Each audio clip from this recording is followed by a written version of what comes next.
This is the Bema Podcast with Marty Solomon. I'm his co-host, Brent Billings. Today we are joining Elle Grover Fricks to close out this series from the Talmud and return to a well where Jesus talks with a Samaritan woman. That's right. Notably not a story from Matthew. So details, Brent. Yeah. So when this got started, when this series was like in its early germination, I think, Elle, your idea was just looking at all over the Gospels. Like we were just going to...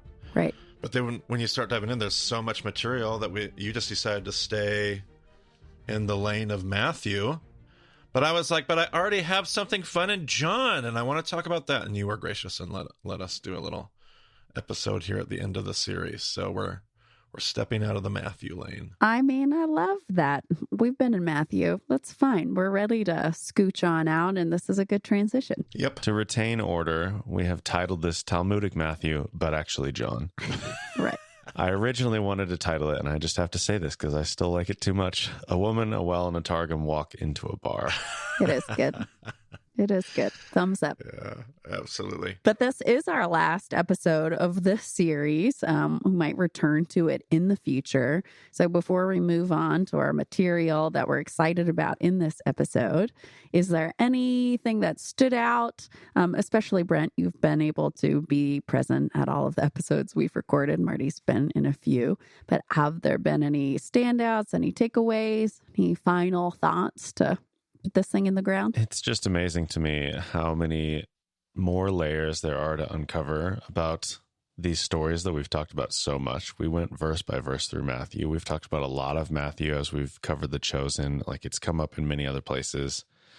And I think we just take for granted when we live in a particular culture, there's so much that we just know because we're just around and we hear the conversations and it's just like we make references to stuff all the time that people 10 years ago or 100 years ago or 100 years from now or 3,000 years from now would never understand. And it's just like, what do you mean you don't know what bluey is?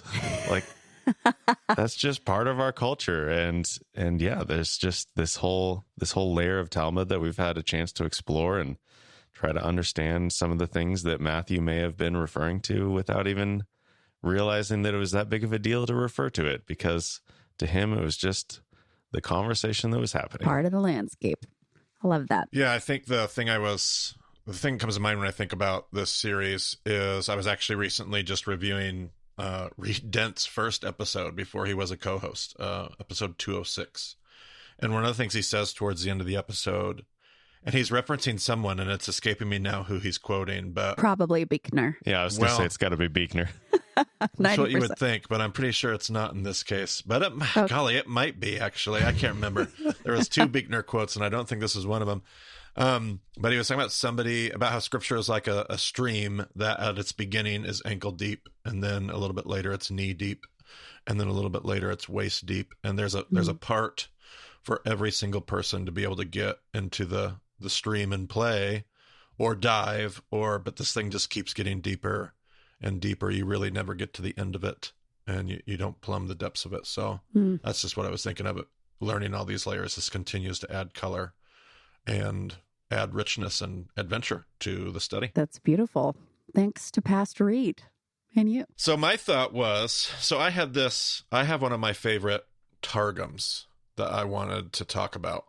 I don't have a long list of them because I'm not that steeped in study, but it's one of my favorite ones because I ran across it in a teaching about the woman on the well. And we've already talked about the woman on the well, and yet we're back again. What more could be said? We brought in, you brought in Midrash last time. We talked all about the mysterious character from Genesis and who she was. And there was all kinds of stuff. And a lot of that focused more on the end of that passage. How could there be more? And yet there's potentially more. And yet. So before we even get into it, I would love to hear more from somebody more equipped. Marginally. Talk to us about what Targum. I've only learned what Safaria and Wikipedia want to tell me. Tell me more about what are Targums, where do they lead us in a little study before we talk about a Targum. Yeah. What are the Targums? Help us out. For sure. So I mostly stayed in my lane talking about Talmud in the series, but I also popped out, right, to do some Midrash and some Chuma, some other stuff. So this is, not that far afield. I say marginally more equipped because maybe I've taken like 2 classes that were pertinent toward this. So it's not like my jam 100%. And yet I still have some color that we can add to talking about what is the Targums. So one of those classes taught by a Dead Sea Scrolls expert who's just wonderful. She talked about the intersection of biblical interpretation and community identity and how those things really actually go together continually. So the takeaways from that course had to do with while we today, if we're writing about a particular book of the text, right, we write commentaries, right, which list our ideas in bullet points, or we use systematic theologies where we sort different texts into different boxes. And there's nothing wrong with that. Potentially super helpful. The first century, though, and adjacent centuries, plus or minus 5 centuries, are going to write in a genre that academically is called rewritten Bible. So they took their takes and they layered in their understandings into the text that they were writing out in a narrative story-based form, really similar to the Midrash that we're really already familiar with. But for a whole book, they'll write the whole book of Genesis, but with their own color and their own take. So there's a whole bunch, therefore, of different understandings and different sects and different areas of the world where we can see, oh, this is the kind of color that they're bringing to it. This is what they value. This is what they were wrestling with and grappling with. And that makes a statement about who they are and what they're worried about and who they want to be. All of that is wrapped up in the text, which also behooves us to bring to a commentary that we're reading, right? Who is this author? What denomination are they from? What are they trying to achieve? What are they frustrated about? What are they hopeful for? So when we come at these scrolls that we've found, we being people who are out there doing the work, not me. I use that royal we all the time. It's very Bema-esque of you. We hair flip. You can do a beard flip. We're a part of humanity. We're a part of this cultural understanding of things. That's fine. Very generous. Brent. I'll do my beard flip with you. Perfect. See, this is why it's a sin that this isn't given to the world, because that was majestic. I may have to pull the video and make a GIF out of that. Oh, it's so good. I hope to high heaven. That's my biblical interpretation. Hope. Okay. So our following baseline that we're bringing to any of these texts is knowing that nobody is trying to be sneaky and rewrite the Bible in their own image. This is an interpretive flourish when we read something different and not a claim to authority. So it's not that, we need to stick those back in the sand where they came from because this is a false Bible meant to confuse people. They're not trying to do any of that.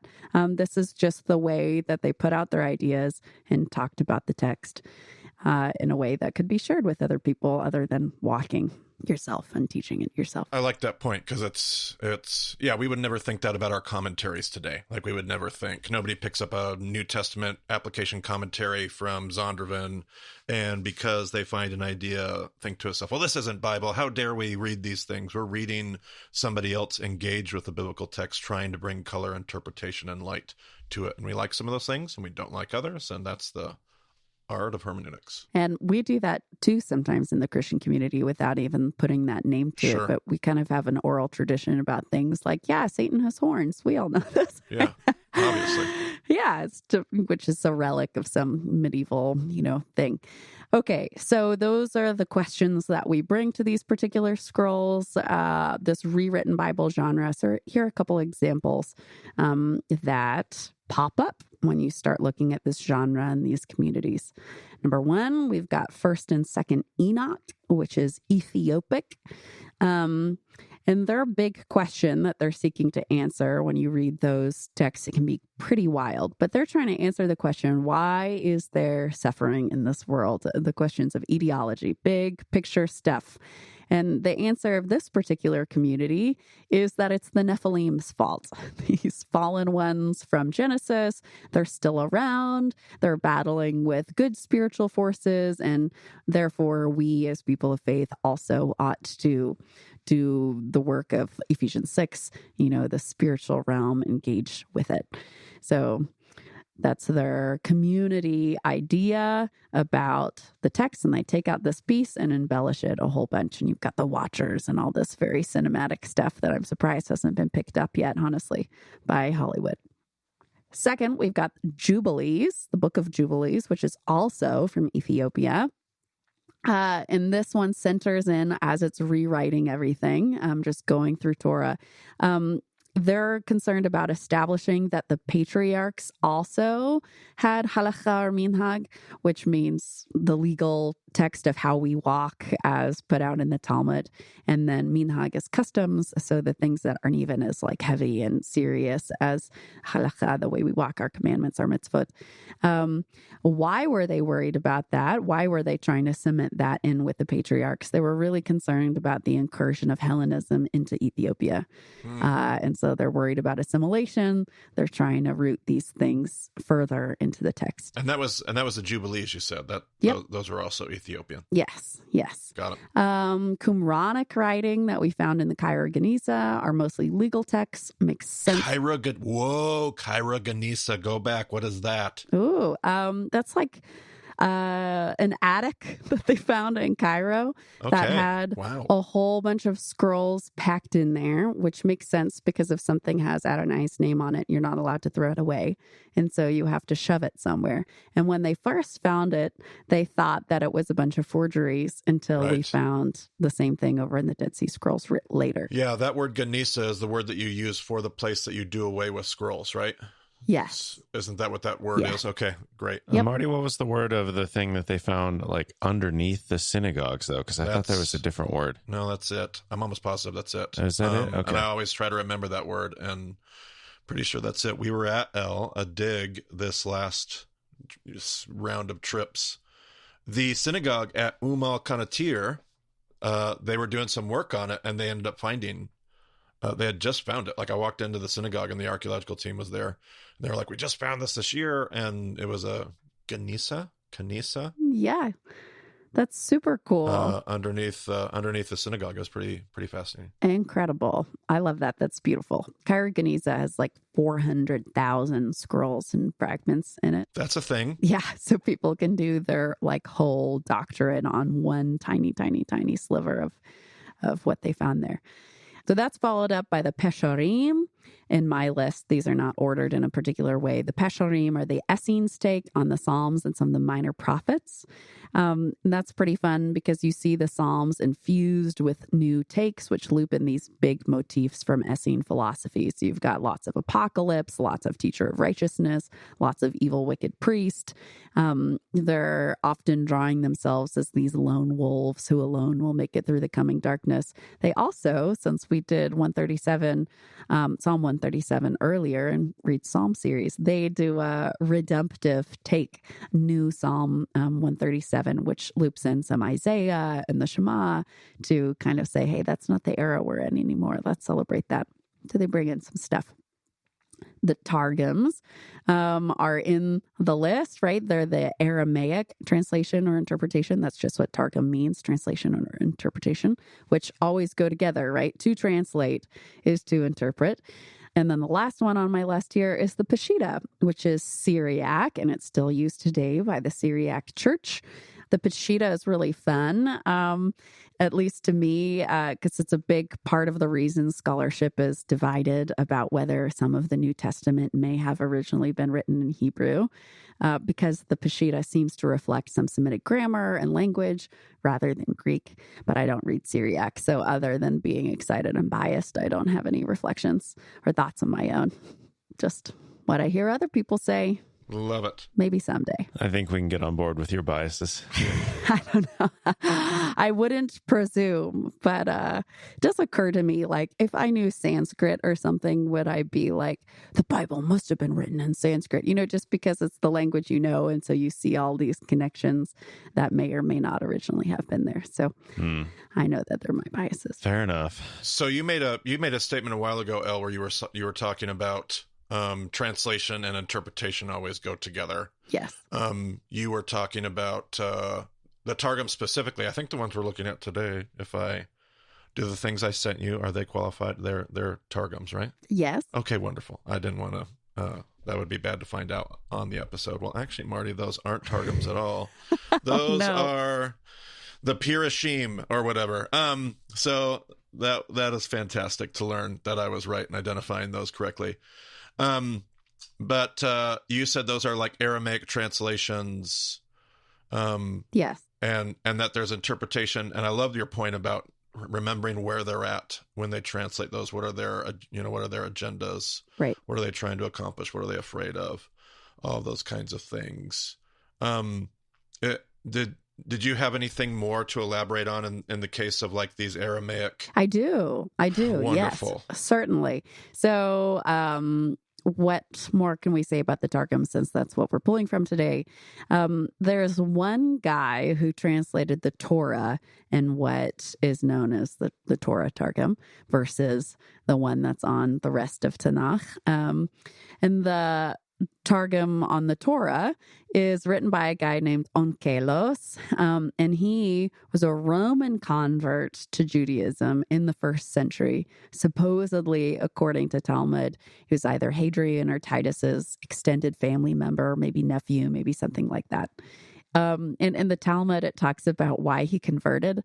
And it says that he's had a vision of the Emperor Titus, of Balaam from Torah, and from Jesus.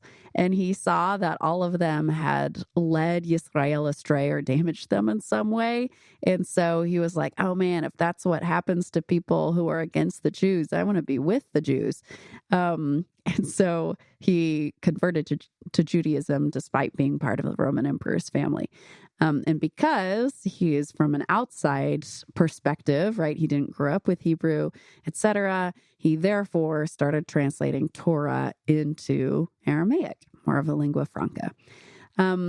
Very interesting the way it's used over time. In the Talmudic era, the cantor in synagogue would read the shameful portions, I put that in quotes, of Torah from the Targum instead of the Hebrew. Wow. So if it's like Judah and Tamar or something like that, which is a little bit more sketchy, they put another step removed where there's a possibility you might not speak this language, which is fascinating to me. And then you can note interpretive differences, right? I think they outlined some of those on Wikipedia, but one main feature is he replaced a bunch of the anthropomorphization of God with more abstract concepts. So it'll say something like, in the Hebrew, it'll say beneath his feet, or beneath his legs, like in Exodus when God's appearing on Sinai. And the Targum will change that to beneath the base of his throne or whatever, because Sure. throne is okay, feet, not so much. And I would hypothesize that if he is really a Roman, that he's worried about, the way that the pantheon is so close to humanity. Zeus is running around sowing chaos everywhere he goes. And he's so affronted by that, or trying to get away from that anytime it's like God being embodied, he's like, nope. Right. Which I think it is metaphorical in the Hebrew anyway. But anyway, I don't think he's like a giant Zeus walking around. So that's an example of some interpretation changing the original text. And then the other Targum is Targum Yonatan, or Jonathan, and it was written by Yonatan ben Uziel, who's Hillel's star pupil, Hillel the Elder. So he's like 3rd century Babylon, and this one was read in the Haftarah in the Talmudic era. It seems like to try to potentially teach people Hebrew or teach people Aramaic. I can't figure out which way it would go, but they they would read the Haftarah portion once in Hebrew and then once in Aramaic and then again in Hebrew. So like you listen to it, maybe you don't know Hebrew because you're from the diaspora, and then you hear it in a language you understand, and then they go back to the original to help your learning. That would be my guess. So yeah, it's been helpful to the community for quite some time. Seems to be translated in order to bring in more folks to be able to study the word. But what do you like about them? What's intriguing or juicy or helpful about them to you? Well, let me ask you 2 follow-up questions, and then you can ask me Okay. yours. Great. First, what is your take on, after your study, the dance between the world of Jesus and or the Gospels and Hebrew Aramaic? Like the typical scholastic theory is everybody's speaking Aramaic. That's the language. Right. I know my teachers studied at Hebrew U for whatever reason, said I think there's far more Hebrew being used than people give credit for. Where do you kind of land in what you've learned there? Yeah. Great clarification. So I studied under Sergei Rutzer, which is a total delight, but he was the disciple of Dr. David Flusser, who was big pioneer in Orthodox Jewish guy, pioneered the looking at Jesus from this cultural Jewish historical perspective. He maintained that Jesus was Jewish from his life to his death, birth to death. He did amazing pioneering work. And with that being my milieu, there is a lot more emphasis on Hebrew centricness of the New Testament. And my New Testament classes were taught by Jewish people, which was delightful and fun. But for them, the presumption was not so much Aramaic. And I think... I know, like, if you look at Wikipedia, for instance, it says when you're looking at the Targums that everybody spoke Aramaic at that time and Hebrew is only used liturgically. I think that's partially an archaeology problem. Also, the source that they use for that is from like 1918. So always check the date of the person you're listening to. That's relevant. Okay, right. Awesome. And then secondly, archaeologically, when we find like receipts from the marketplace that are written in Aramaic, it can be helpful to remember, well, who's the one who's checking all the receipts? Right. That would be Rome, right? They're the ones mediating commerce. And so they don't want it to be in a language that they don't know. I think that the main communication every day in the streets still happens in Hebrew because if you think about it just from the perspective of people who have been oppressed or who have been marginalized, it's a huge core identity piece. Sure. And the Roman, maybe if he's really high up in elite, he's going to be speaking Latin, maybe he's speaking Greek. But soldiers are going to be speaking lingua franca. They're going to be speaking Aramaic and maybe other languages because the Roman army is from all over. But if you're going to tell your kid in the street, hey, don't play so close to that Roman soldier, you're not going to say that in the language that the Roman can understand and be provoked by. Right. You're going to say it in Hebrew. And so I think when we come up with a bunch of notes of commerce and, you know, things on coins and it's in Aramaic, that's because the state was Roman. Right. But I still think the people of the first century were absolutely speaking Hebrew. Absolutely. Absolutely. You heard it here first and last, ladies and gentlemen.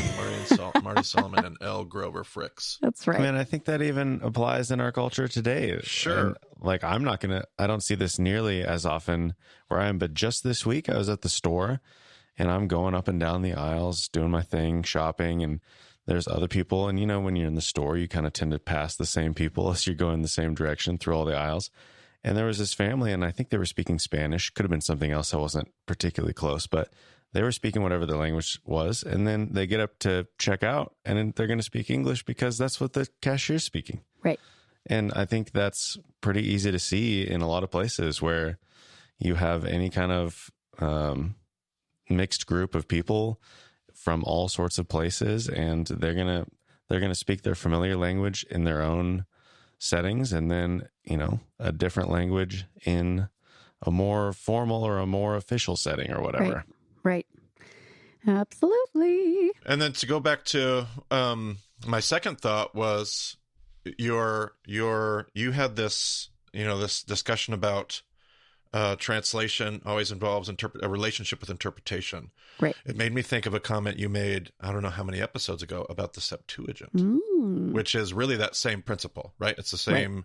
They're interpreting it into Greek, and as they interpret it, they're making, it's not just translation, it's interpretation. They're not just doing straight translation. They're changing words. They're making those same changes you talked about in the Targum. Right. And the impulse is to immediately think to ourselves like, oh goodness, well those changes can't be good, right? And you had some strong positions on your feelings of the veracity of the Septuagint as inspired work. Yeah, I love the opportunity to clarify exactly what I meant and where I'm coming from and why it might have come out so aggressively about that. So to be clear, just like I said, all translation is mistranslation. So that includes in English. That includes the work that I'm doing. Hold on. That's a great quote. Have I missed that before? Have you said that? Did you say that here today? I just have.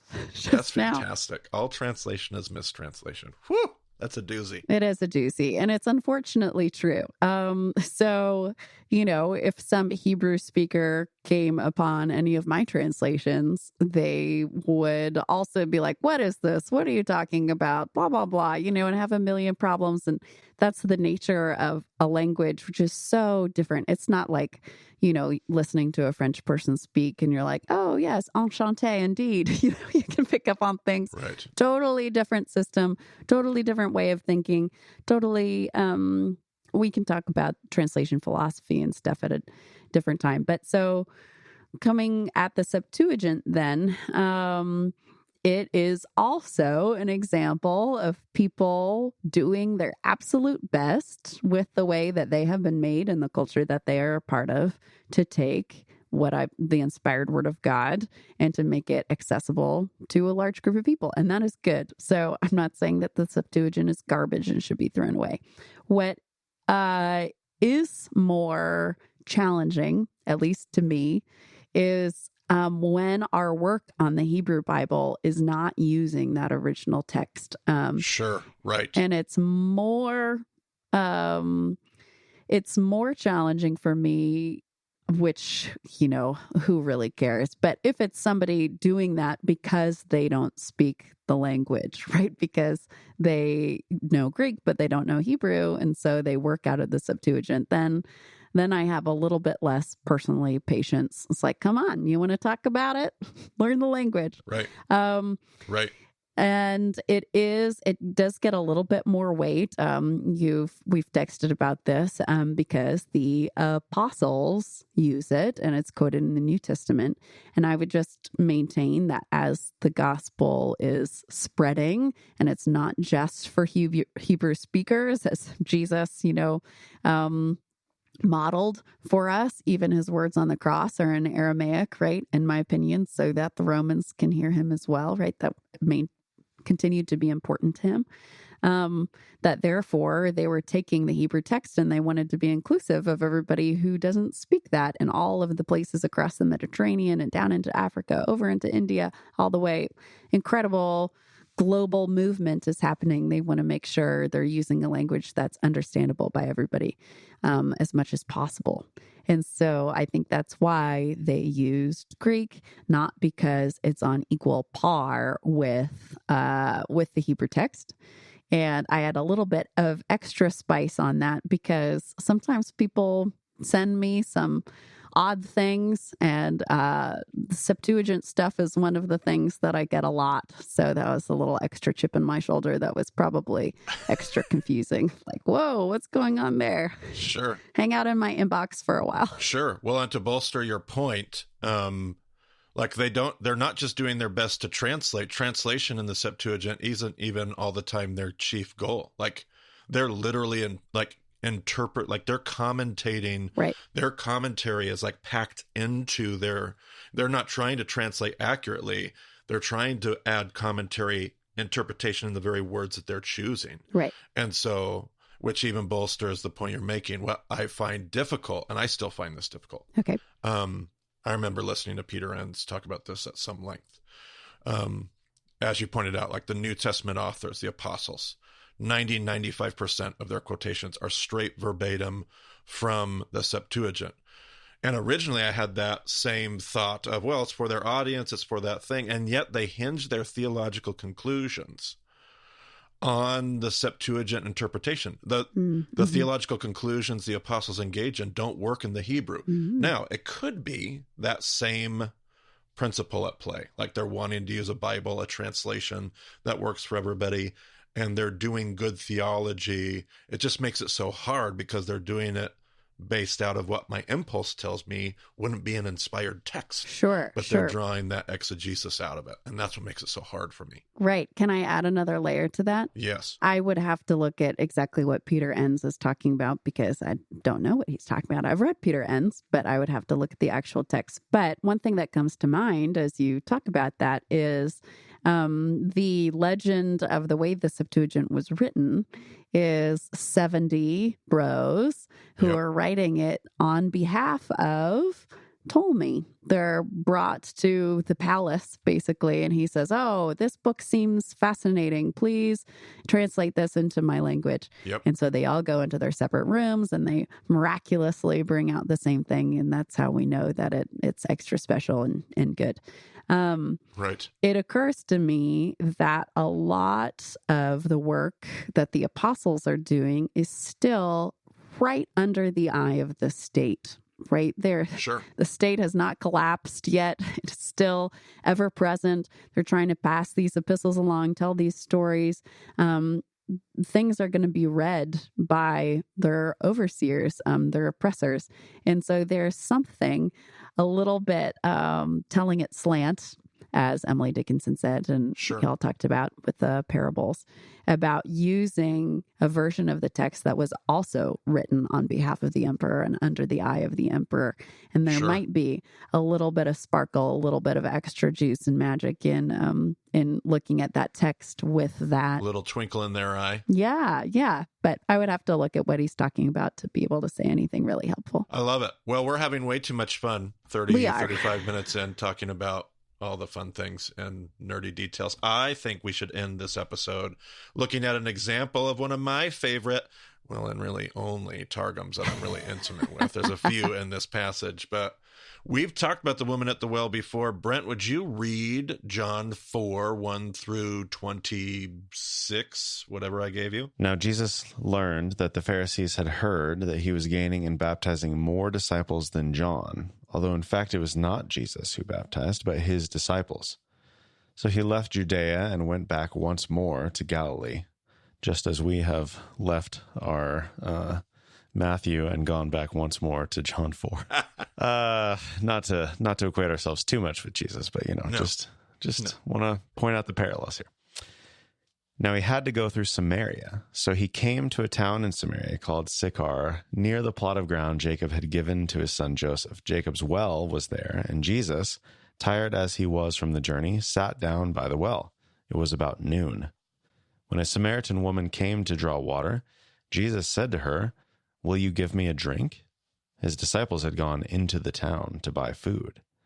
The Samaritan woman said to him, "You are a Jew, and I am a Samaritan woman. How can you ask me for a drink?" For Jews do not associate with Samaritans. Jesus answered her, "If you knew the gift of God and who it is that asks you for a drink, you would have asked him, and he would have given you living water." "Sir," the woman said, "you have nothing to draw with, and the well is deep. Where can you get this living water? Are you greater than our father Jacob, who gave us the well and drank from it himself, as did also his sons and his livestock?" Jesus answered, "Everyone who drinks this water will be thirsty again, but whoever drinks the water I give them will never thirst. Indeed, the water I give them will become in them a spring of water welling up to eternal life." The woman said to him, "Sir, give me this water so that I won't get thirsty and have to keep coming here to draw water." He told her, "Go, call your husband and come back." "I have no husband," she replied. Jesus said to her, "You are right when you say you have no husband. The fact is, you have had 5 husbands, and the man you now have is not your husband. What you have just said is quite true." "Sir," the woman said, "I can see that you are a prophet. Our ancestors worshipped on this mountain, but you Jews claim that the place where we must worship is in Jerusalem."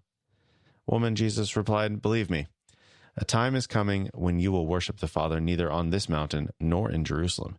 You Samaritans worship what you do not know. We worship what we do know, for salvation is from the Jews. Yet a time is coming, and has now come, when the true worshippers will worship the Father in the Spirit and in truth, for they are the kind of worshippers the Father seeks. God is Spirit, and his worshippers must worship in the Spirit and in truth." The woman said, "I know that Messiah," called Christ, "is coming. When he comes, he will explain everything to us." Then Jesus declared, "I, the one speaking to you, I am he." Okay, I have to give credit and a shout out to Emmy Salisbury. I don't know if she still listens to our podcast or not. I preached a sermon with Emmy a while ago, years ago, and she brought this Targum to sermon prep. Like, she found this is where I bumped into this and got to start doing all this future study even after the sermon, and it was just such a treasure that she had found. But she found this Targum that we'll talk about a little bit later, and I have since found all kinds of other juicy things. So the first reference here isn't even directly a Targum because it's written in the Hebrew, but it comes from Rabbi Eliezer. It's in Perkei. I tried to ask Al how to say this. Perkei de Rabbi Eliezer 36, the second, I don't know if they call them verses. Do they call them verses, Al? Yeah. Yeah, okay.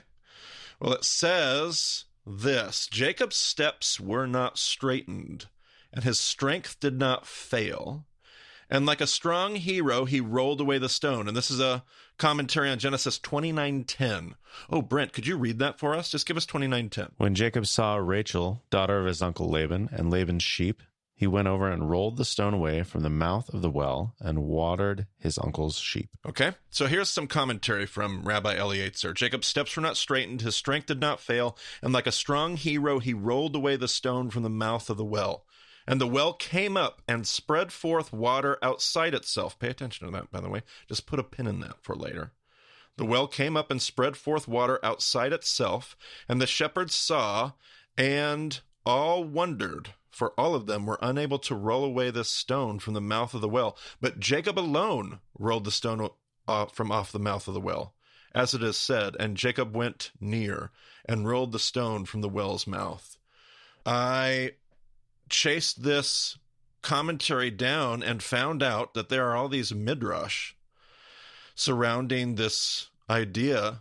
Elle, did you know this? That Jacob's well was considered a miraculous well that he had found, and that it was a traveling well after this day. That this well was a gift from God to Jacob, and that this well traveled around with Jacob wherever he went.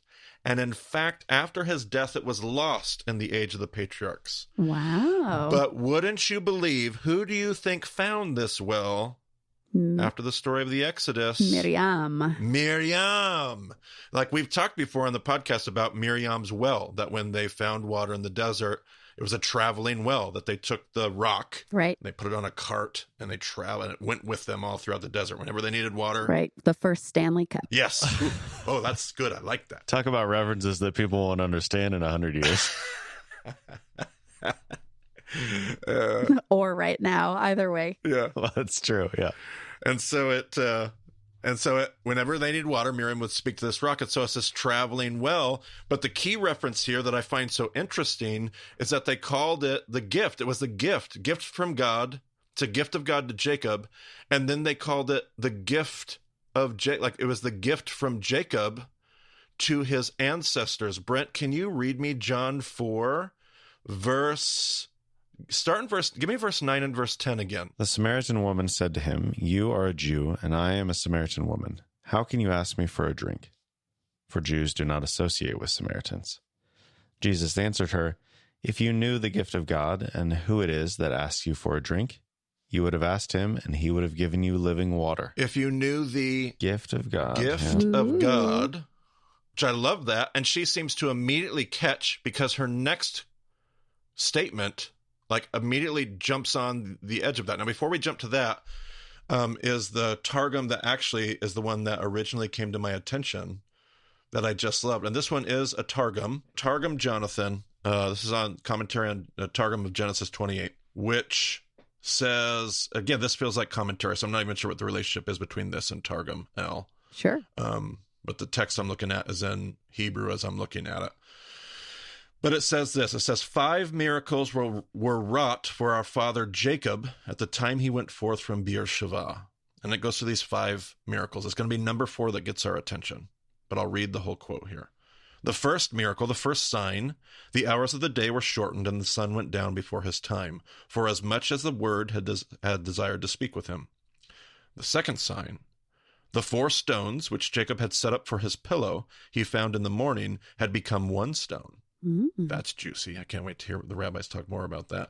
The third sign, the stone which, when all the flocks were assembled, they rolled from the mouth of the well. That's what we just read about in the last reference there. The stone, 29:10, the stone that they rolled away, he rolled away with 1 of his arms. Oh, wow. So everybody else couldn't roll it away. Not only did Jacob roll it, and I think you and George had some awesome reference to like how buff Jacob was in the Text and Us podcast. Sounds right. Sounds about right. He loves to grab those references. The fourth sign, this is the 4th miracle, and this is the one that gets my attention. The well overflowed. So Jacob's well overflowed, and the water rose to the edge of it. Meaning they didn't need a what, Brent Billings? They didn't need something to draw the water. They don't need a bucket. No bucket needed. No, it rises to the top. It was also in the last reference, the last commentary we looked at. I pointed out that the well rose up and the water spread out outside of it. The 5th sign, just to finish the quote here, the 5th sign, the country was shortened before him, so that in one day he went forth and came to Haran. So now give us the next couple verses there in John 4, Brent. Sir, the woman said, you have nothing to draw with, and the well is deep. Where can you get this living water? Are you greater than our father Jacob, who gave us the well and drank from it himself, as did also his sons and his livestock? See, it feels to me like her and Jesus are having an absolute clear conversation about these commentaries and this tradition that lies there. Doesn't she also leave her bucket when she goes to tell people about? She does. She already has living water. Why would she need that? Oh my goodness. Already it was overflowing. Just, I love it. I love it. To me, this just heightens what I won't say that Elle has to ride this bus with me, but what I proposed in that last Woman at the Well episode, that I think she's a woman of prominence. I think she's a really special woman in this village. I think she's really somebody, and I think she's engaging with Jesus on a very deep, nuanced, complex theological level of conversation and dialogue. And we have Targum, and we have Midrash, and we have commentary, and we have references to the Samaritan tradition, and we have so many beautiful, wonderful things. But this is one of my favorites. I'm happy to ride that bus with you. Anytime. Oh, yes. Yes. I have company. I'm not on the bus myself. Absolutely. And landing that plane then there is, would you say that John is saying, or Jesus is saying in John rather, that he is capable of sustaining us when we are in Mitzrayim or leaving Mitzrayim and we're wandering around the wilderness, that even in those places, Jesus is still our living water? Absolutely. Excellent. And when we're being chased from our home by Esav, right? Because Yaakov is running away from his brother when he comes upon this well. So, yep. And lots of oppression and struggle. Absolutely. I think the well that went with them, the idea that she has this question, where do I worship? I think Jesus' conversation, doesn't matter where you worship. I go with you. Whether it's him, like the Christ, I go with you. This living water, doesn't matter. It's a traveling well. It's a traveling, I love all of that. I love the way that Jesus takes that, honors their potential tradition. Yeah. Honors their potential commentary, honors their story, where they come from. And Jesus says, yeah, this living water's for you too. And it's not just in Jerusalem. It's not just in Judah. It travels, and here I am. I love that. Fantastic. I don't know if that was a great way to end your series, but it was the thing that I wanted to have fun with. So mission accomplished. No, that's excellent. I love that. It's beautiful and much more practical than the stuff that we just talked about for a while. Some people will be like, yes, I talked about that. And some people really want to hear that Jesus is living water that goes with us. I was reading Andrew Clark the other day, not Andrew Clark. I was reading Matthew Clark the other day on John 4, and he quoted his friend as pointing out another take of the 70 facets that the 5 husbands plus 1 would make Jesus at the well, the 7th one, the day of rest one. And so he's also being invited into rest. And also maybe John's doing something because a woman and a man at a well alone is Jacob and Rachel, but it's also Moses and Zipporah, right? So it's a bride of Christ type image too. So living water, bride of Christ, rest, something that goes with us. All of that stuff is so good. So thanks for ending this series on a beautiful, beautiful place. Absolutely. May the well that goes with us be Jesus. Amen and amen. Yes, I think we will end up having quite a few references actually in the show notes for this episode. So you can find those at bamondestepisode.com, as well as groups and events and the contact page and everything else that you might need to find will be on the website or in your podcast player. So thanks for joining us on the Bama podcast for this Talmudic, Matthew-ish, with a little sprinkling of John series. We'll talk to you again soon.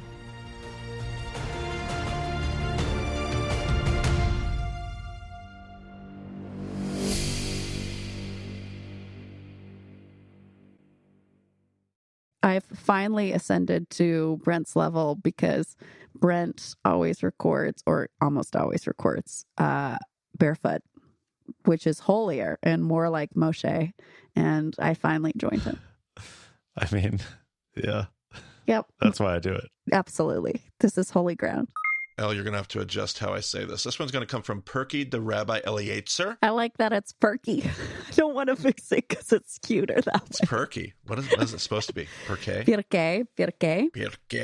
Perke de Rabbi Eliezer 36. That's what we're going to go with right there. Okay. Perke de Rabbi Eliezer. I still like, 36. Perky. Yeah, perky is fun. The perky rabbi. The perky rabbi. The Perky Rabbi.